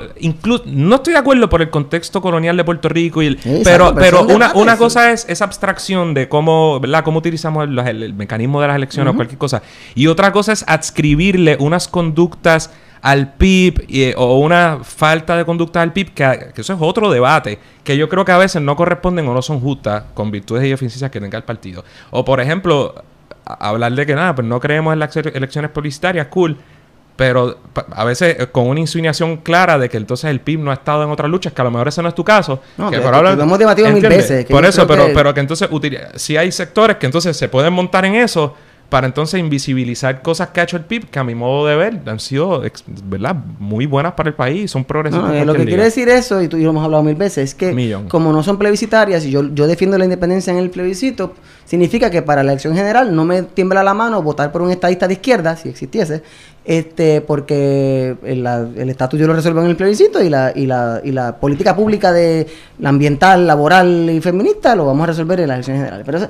Pero eso está bien. O sea, mira, por ejemplo, mira lo de Bernie Sanders. Cuando la primaria en 2016, yo soy pro Bernie. Yo no voté en la primaria porque yo no voy a estar en ningún lugar como afiliado al Partido Demócrata. Eso simplemente me tienes que cortar la mano.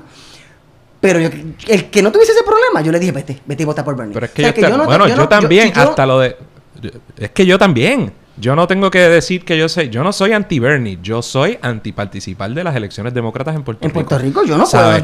puedo. Pero no juzgo. Hablamos muchísimo es posible, también. a diferencia de... Yo creo que hay que hacer unos matices, porque ahí sí hay una cosa que no, que no hay, y hay que tener la capacidad también de decir, compañeros, eso no. Eso es o sea, difiero Sí. a un nivel de que ya estamos en lados opuestos. Sí, sí. Pero también hay importancia en las matices. O sea, no es lo mismo una persona que te dice, a mí no me molesta participar del Partido Demócrata, voy a votar por Bernie, pero alguien que me diga, voy a votar por Biden. Tú sabes, yo tengo que saber que eso sí es un doble whammy, ¿entiendes? No, hasta ahí llegué Sí, yo. sí. Yo, por ejemplo, te dije, yo no puedo, o sea, mi antiimperialismo no me permite participar en el proceso eleccionario de la presidencia de los Estados Unidos en este país. No puedo. Pero quiero que Bernie gane. Pues, tal vez no, tal vez sí lo digo. Pero el punto es que cuando uno lo debate desde una óptica con una base, una premisa compartida, la diferea es saludable. No estamos tan lejos, estoy de acuerdo. Es chévere. Por eso es que yo estaba compitiendo con votos con el PIB, pero yo no los consideré mis enemigos o ni siquiera ni nada que se parezca a eso, porque esos son nuevamente, mira la Universidad de Puerto Rico, ya habían diferentes grupos, pues algunos eran más de una línea de este lado, algunos eran más troscos, algunos creían en esto. Mira, nosotros teníamos ese mismo debate. Un día hacemos un programa sobre... Diablo, no hablé de ti ni siquiera la huelga del 2010. Un día hacemos un programa sobre Trotsky y Stalin. No, mira, es que esta cosa es que hay unos microcomos. Cuando yo estaba en la universidad, había un sector de los grupos de izquierda que no creían estar en el Consejo de Estudiantes. Que eso era una institución burocrática, afiliada con la universidad. Y habíamos un sector que decíamos que había que aprovechar el Consejo de Estudiantes para adelantar nuestra... ¿Te suena algo? ¿Entiendes? Claro. Pero cuando íbamos a la marcha de la ordicilla, lo hacíamos todo. Cuando había la lucha contra la matrícula, lo hacíamos todo. Pasa que ellos creían más en la cuestión exclusivamente de la lucha militante. Nosotros creíamos en las dos cosas. En la lucha institucional y en la lucha callejera. Pues fantástico.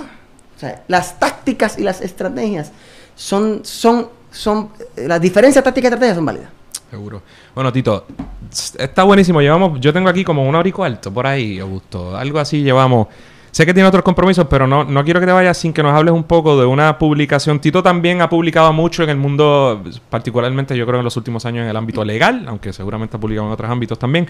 Y tienes una nueva publicación. Lo único que sé hasta ahora es que tiene que ver con los cánones de interpretación, ¿verdad? Con los cánones de interpretación jurídica. Y Tito y yo sí somos unos nerds y esas cosas siempre nos ha gustado mucho. No quiero que se me vaya una pregunta, pero háblanos de cómo se llama o de qué es el libro, cuándo lo presentas y todo mira, eso. Rápido, tres cositas. Número uno, que cuando yo ya ahora estoy de profesor a tiempo completo, yo estoy como dijiste, catedrático auxiliar, y si alguno aprende es que lo menos que uno hace en la universidad es dar clases, porque lo más que te exigen también es la publicación académica, los artículos de revista, las conferencias, los libros. A mí, una de las cosas que a mí no me gusta como de la óptica intelectual jurídica es lo que llamamos la chapucería. A mí no me gusta la análisis superficial. Y yo, cuando en mi práctica y como profesor, y cuando estábamos incluso estudiando en el Supremo, a mí me molesta que cuando te gusta la ley, lo que dices es la ley es clara. Y la ley es clara, hay que cumplirla libre de todo. Y cuando no te gusta la ley, hay que seguir el espíritu. O sea, no, sí, esto es un poquito más refinado que eso. Y yo lo que quise hacer es lo que yo identifiqué como un vacío de que en Puerto Rico no hay un modelo conceptual digerible, no una cosa así ultra. La gente confunde teoría con conceptos. Posmoloca. No, la teoría a mí eso me aburre. Los posmos se han quedado con la... Pero me interesan los conceptos, tú sabes. Por ejemplo, y tener unas respuestas metodológicas coherentes para los problemas jurídicos. Tú sabes que yo, como el monitor del estudiante, cuando la ley dice están prohibidos los parques, los vehículos en el parque, okay, ¿eso incluye coches de bebé? Okay, ¿cómo atendemos ese problema? Si un coche de bebé es un vehículo para efectos de esta prohibición. Y un big wheel. Bueno, la lectura de los espeleólogos. Eso es de lo mejor que yo he leído en mi vida. De clase, es de lo mejor que yo he leído en mi vida, sin duda. ¿Cómo te interpretas? Pues nada, el libro básicamente lo que tiene 50 capítulos, ninguno con más de 5 páginas. Porque son cada canon de interpretación, por ejemplo, ley especial versus ley general, ley posterior versus ley anterior, la diferencia entre el último antecedente y el caracterizador, el que hacer con el silencio, el error, la analogía, impar y materia, la lista, todas las herramientas que se utilizan para el análisis jurídico que en Puerto Rico no existía.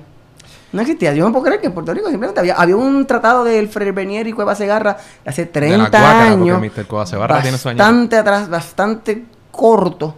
Y ya un poco caduco en muchas cosas. Y yo, pues, de nerdo al fin quise llenar eso. Saqué el libro, se llama Hermenéutica Puertorriqueña.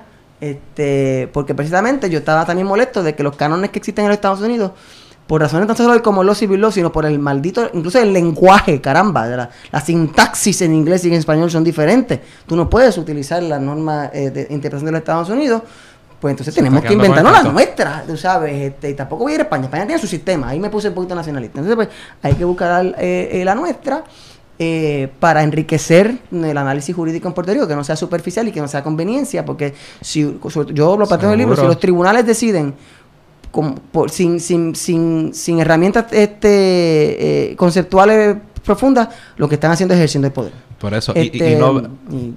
Nosotros cogimos un curso juntos cuando estábamos en la Escuela de Derecho, que creo que era de teoría de interpretación jurídica, o de teoría jurídica, y esto se enmarca, vamos a poner bien nerdos aquí, pero ¿verdad? Todo esto en los últimos, diría yo, 40 años, y en gran medida, no exclusivamente ni el primero, pero una de las figuras que más influyó en digamos, estructurar una metodología adjudicativa y una en particular en los Estados Unidos que ha cogido mucho auge, ya sea para la interpretación, ¿verdad?, de los textos, de las leyes con el textualismo o de la interpretación constitucional con el originalismo, era Antonin Scalia.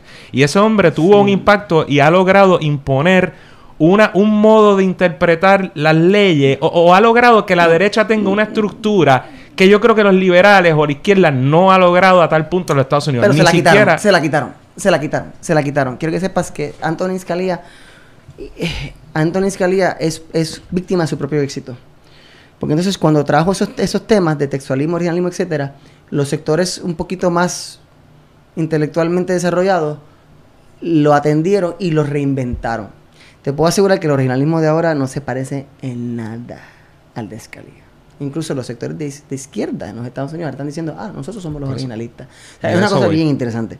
Y yo lo que quiero es que en Puerto Rico ese debate se dé, porque aquí se da o por chapucería o por inercia. Y no hay peor cosa que tú ejerzas el poder sin saber lo que estás haciendo. Porque entonces... eso es una concepción bien escaliana, y me corrige, en el sentido de... En el que él precisamente, una de las críticas que él le hacía mucho a Breyer y a otros es que él le decía, yo te aseguro que yo he decidido casos de manera contraria a mis visiones muchas más veces que tú, porque en la medida en que tú adoptas un enfoque mucho más instrumentalista, realista, y te amparas en esta cosa, no le quiero decir pseudoposmo, pero pues entonces te alejas de, digamos, una manera de interpretar estructurada, fundamentada, que uno puede criticar mucho la manera en que él vea las cosas. Okay, hay dos cosas ahí, y es que porque lo que tú dijiste, hay profesores de izquierda aquí que pueden tener problemas con eso, que te pueden decir, no, yo tengo que ver quiénes son las partes y qué está pasando antes de adjudicar todo, y yo no puedo saber, no me quiero regir por una... ¿Entiendes lo que te estoy diciendo? Está bien, pero eso es política, no derecho. O sea, estoy de acuerdo. Y yo creo en la política, el derecho es producto de la política. Pero mi problema es otro. Mi problema es, piénsalo al revés, que siempre partimos es que ese es el problema del insularismo. Se echaban los americanos allá con su sistema. El problema de los americanos es que tienen pocas victorias legislativas, producto de un sistema que no permite victorias legislativas. Por tanto, los tribunales tienen que estirar el chicle. En Puerto Rico ha ocurrido lo contrario. Aquí hay victorias legislativas del pueblo de Puerto Rico que los tribunales pichean. Se pasan por el forro. Ok, pichean. Y cosas que están ahí, y caramba, y si vas a decidir mal, que al menos sea intelectualmente honesto y que sea riguroso. Me suena un originalismo de izquierda. Me suena que estás diciendo que un enfoque más o menos... Pues estoy 100% de acuerdo. Sí, porque es que si no, va a reinar realmente la superficialidad, y yo creo que en cualquier técnica hay que ser riguroso. Estoy de acuerdo. Riguroso. Podemos diferir en cuál es más importante que la otra. Por ejemplo, yo no soy textualista, eso es bien estrecho, pero tengo que saber qué es eso. Mi problema con los textualistas no es que son textualistas, es que no saben lo que es el textualismo. Mi problema con los originalistas es que no saben qué es el originalismo. Y cuando lo estudiamos era de forma limitada porque te equiparaban la derecha con ser originalista. Y sí, pero no. Pero qué forma floja de... ejemplo, y se lo dije, no voy a decir su nombre, pero al frente de esos jueces. Cuando aquí vino el caso de AR, que era el caso sobre si una pareja homosexual podía adoptar. Y ellos plantearon que cuando el Código Civil decía que había que ser heterosexual, porque había que estar casado, por ende heterosexual, para poder adoptar, eso era una violación a la Constitución por su orientación sexual. ¿Cuál era su lógica? Que orientación sexual es una modalidad de discrimen por género, y género es una modalidad de discrimen por sexo. Problema, la Constitución de Puerto Rico solamente prohíbe el discrimen por sexo. ¿Y qué dieron los supuestos originalistas? No. La Constitución dice sexo, no dice género. ¿Quién soy yo para enmendar la Constitución? Todos sabemos aquí que sexo es biológico y el género es cultural. Por ende, en la Constitución prohibió sexo. Cuando tú lees la opinión con calma, te das cuenta que la fuente que utilizaron para describir qué era sexo es de 1991. ¿Cuándo se escribió la Constitución? En el 52. Pues, ¿cuándo hay que buscar la palabra sexo? En el 52. ¿Cuándo fue que la lingüística distinguió entre sexo y género? En los 60. Por ende, era imposible que el constituyente puertorriqueño pusiese género. Cuando tú vas a los diccionarios del 52, la palabra sexo está definida tanto biológicamente como culturalmente. Por ende, el concepto moderno de sexo está incluido en la palabra semántica de sexo del 52. Eso no te dice con ser progresista o ser reaccionario. Es que si vas a hacer eso, coño, hazlo bien. De acuerdo. Y yo no puedo... Yo tengo estudiantes míos que son patronales como locos y sacan A. Y gente que son bien progres y sacan F. Porque yo no puedo ver... Yo no simplemente coincidir conmigo. Tú tienes que ser riguroso intelectualmente si tú quieres practicar una profesión. Y yo creo que muchas de las cosas que recibíamos... yo creo que muchas de las cosas que para esa época estudiábamos, me parece a mí humildemente y con respeto a las personas que nos trataron de enseñar, yo creo que era limitado en ese enfoque. Y entonces de repente tú decías, originalismo, sin entender de lo que estaba detrás, me parece una bobería, porque como si el resolver como me diera la gana un caso fuera una virtud. Me llegó a pensar que yo sería mejor legislador que juez, porque si el propósito mío es que yo como adjudicador... Yo me como un poco el cuento de ese escaliano de que, o sea, yo soy un juez antidemocrático, no del todo, pero ¿entiendes?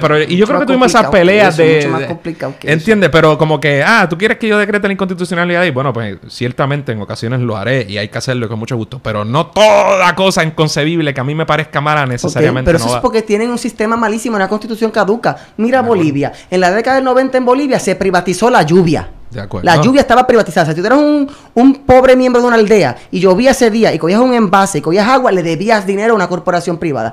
¿Qué hizo el constituyente boliviano? En otras palabras, la gente pobre de Bolivia que se hartó. Pusieron el agua como un derecho fundamental.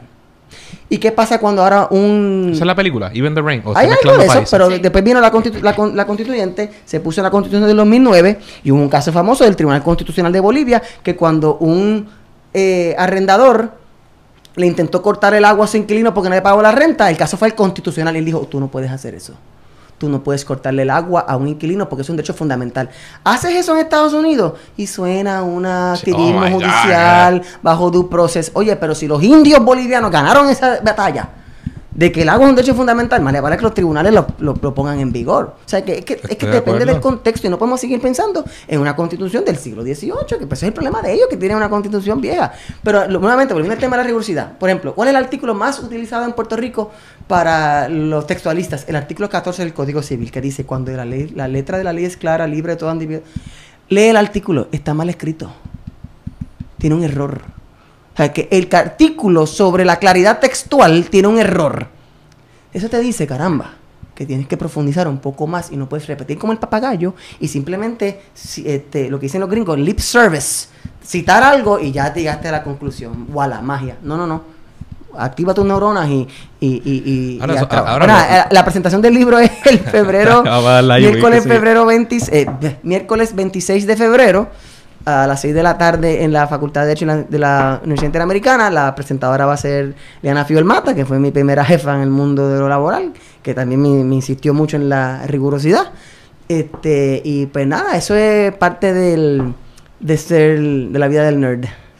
A mí me gusta, o sea, que Nerds of the World Unite. Oye, hablando de nerds, tú tenías un bono ahí de Star Wars, ¿verdad? Bueno, es que no sé, llevamos hora y media, pero yo no tengo problema, todavía tienes un ratito antes de que tengas que correr a dar clases.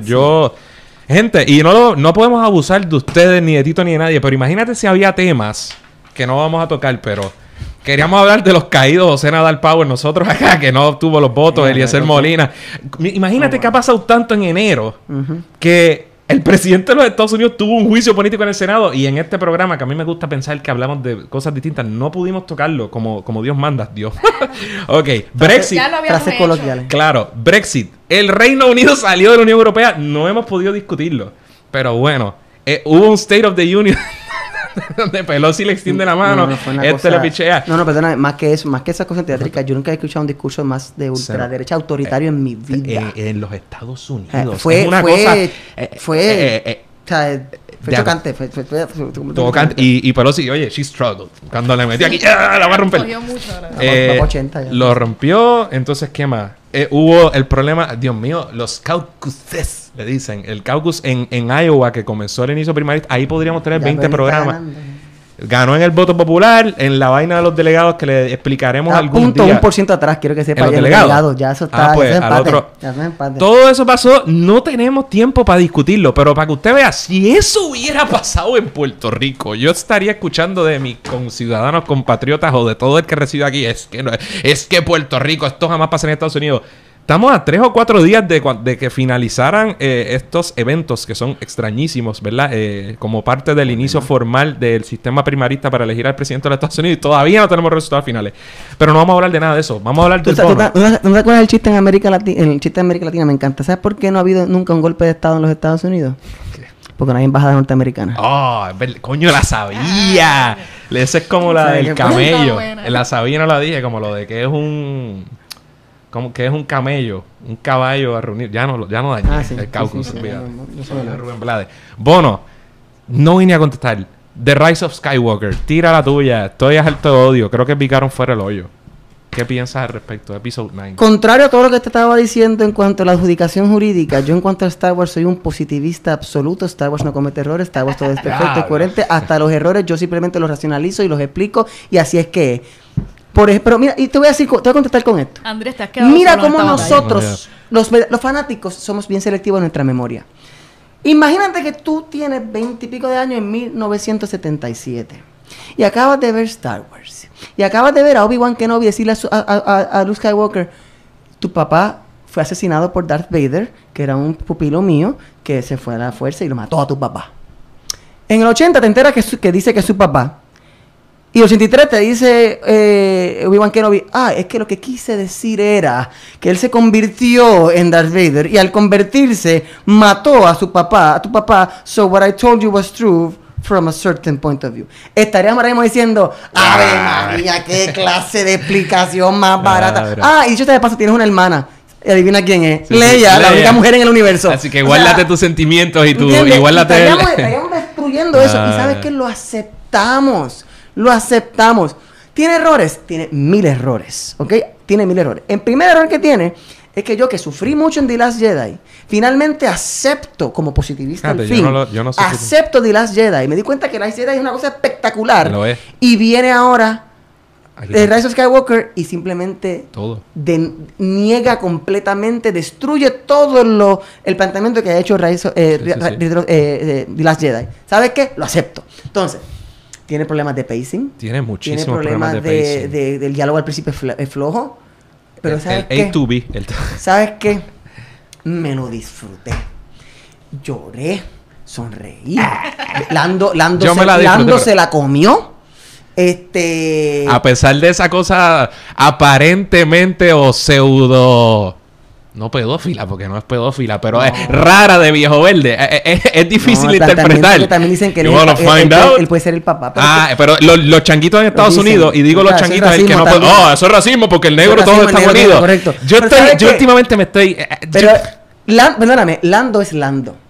Lando Calrissian se veía cool. Tiene 80 años, Billy D. Williams. Y no sé si estoy de acuerdo con eso. Pero una cosa, yo quisiera tenerlo, no sé...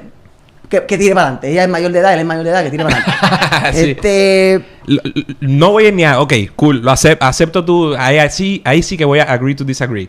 Lo que creo que no has tocado es que, en mi humilde opinión, el pecado capital de esa película es algo que no mucha gente dice. Y es que yo creo... es mi principal problema. Bueno, que... borra de las The Return of the Jedi. Sí. Mató. O sea, todo lo más importante, Anakin Skywalker, Darth Vader, lo hiciste una mierda, no mató. Eso. Voy a decirte, como positivista, yo empiezo aceptando absolutamente la crítica y después la voy a racionalizar. ¿Ok? Para poder vivir con mi vida, tiene que ser coherente. Absolutamente de acuerdo. Yo hasta pensé que iban a tener que tirarse la locura de que Rey era la reencarnación de Anakin o algo por el estilo, porque tenían que mantener como un elemento importante el acto de sacrificio de Darth Vader al final de Return of the Jedi, donde no meramente salva a su hijo, regresa a Anakin Skywalker, ¿verdad? El concepto de regreso de Anakin Skywalker y derrota a Palpatine. Al decirme que eso fue un mero un bump en el futuro de Palpatine, pues nada. ¿Cómo yo lo racionalizo? Que ahora Return of the Jedi significa, recuerda que la palabra Jedi es ambigua, significa tanto Plural el Jedi singular, individual sí. o el plural. Ahora es plural. Ahora no es Anakin Skywalker quien derrotó al mal, es todos los Jedi. Ahora a mí me gustó la escena de las voces. Sí, Yo hubiese querido que estarían los fantasmas. Que era espectacular ver a todos esos fantasmas así. ¡Ah! Dije, Pero me voy con las voces. Dije que no le iba a defender, así que Me voy con voy a todas las hacer un voces. esfuerzo genuino de no. Y la Mi idea crítica de que- está ahí en Radio Independencia metida. De que es parte colectivista como yo soy, la historia lo hacen los pueblos, no los individuos, pues fueron los Jedi y las Jedi las que derrotaron finalmente a Palpatine. Pero sí tiene esa falla. Pero pues, un buen fanático recibe y no pide nada. Bueno, damas y caballeros y todas las personas que nos identifiquen como tal, muchas gracias por escucharnos durante esta más de hora y media. Tito, gracias por estar aquí con nosotros a hablar de tu viejo y mucho más. Voy a tratar de ir a la presentación de tu libro y sin duda voy a comprar el libro porque tampoco puedo dejarlo caer. El tiempo pasa, uno se va por otros lares y ¿verdad? Quizás a veces no se mantiene tan al día con unos asuntos importantes. No, yo Eso te me puedo gusta. imaginar ya a Andrés leyendo el libro, quitándose un poquito la corbata porque y debatiéndome Algunas cosas. algunas de las No, cosas. pero- Bienvenida, hace tiempo que igual que hace falta el debate entre independentistas constantemente, hace falta el debate entre nerds, hace falta constantemente Oye, ese la debate conversación puede ser en cualquier tema. Ese debate En puede ser cualquier otro tema. programa después de No, haber pero leído el y libro. mucho de lo que he escuchado me gusta y me alienta porque de nuevo con los años yo he pensado que parte de lo que yo escuchaba lo encuentro medio llanito. Y ver ¿verdad? Lo que estás trayendo en el contexto puertorriqueño, ¿no? Y actualizándolo, y que yo sé que tus publicaciones se han realizado, han salido en muchas, ¿verdad? En muchas revistas jurídicas en Estados Unidos, y que has estado presentándote en distintos foros en la Universidad de los Estados Unidos y aquí en Puerto Rico, y así que sé que es un trabajo de calidad y creo que podemos aprender mucho de eso, así que estaremos Gracias, pendientes. Pues bueno, hasta la próxima. Eso es todo por hoy, esperamos que les haya gustado el programa, agradecemos nuevamente a Jorge por estar con nosotros. Recuerden suscribirse a Radio Independencia en su podcatcher favorito y YouTube, y síganos en nuestras redes sociales para mantenerse al día sobre lo que pasa en Puerto Rico. Hasta la próxima.